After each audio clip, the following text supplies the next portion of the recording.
Hi there, my name's Damian Deegan and I'm with GuideCam.com, and I'm going to be doing a review of a Humminbird 997C that has the side imaging, down imaging with the full update that was sent out in February of 2010, I do believe. A little about myself: I'm a professional fishing guide in northern Manitoba at the number one walleye lake in Manitoba called Gunaseo Lake Lodge. Obviously, I fish for walleye. Put the unit in using a ram arm, the big heavy-duty 2.5-inch ball.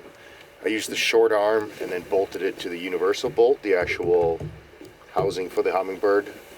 Very stable. I've actually had a guest tripped in the boat and fell on it, and nothing broke, which is great.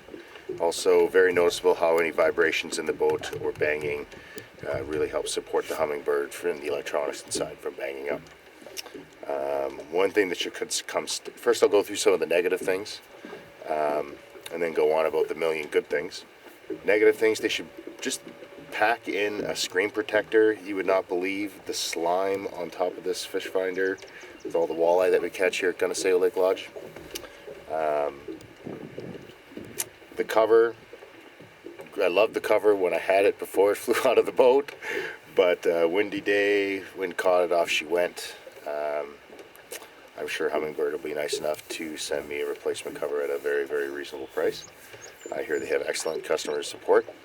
Hopefully I don't need to have any troubles. The unit itself is like being blind your whole life and suddenly being able to see.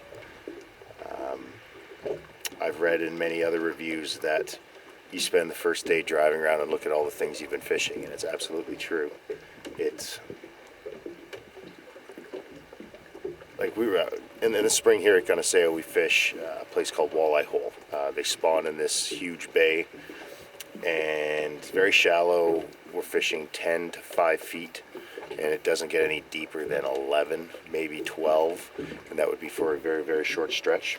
And we'd always fish along these 2 points, and the depths would change a little bit, and I never understood what we were fishing. And it wasn't until I went over it with the side imaging scanner that I realized that it was a sunken creek bed, ancient sunken creek bed, and we were basically fishing over top of that. And since then, I've been able to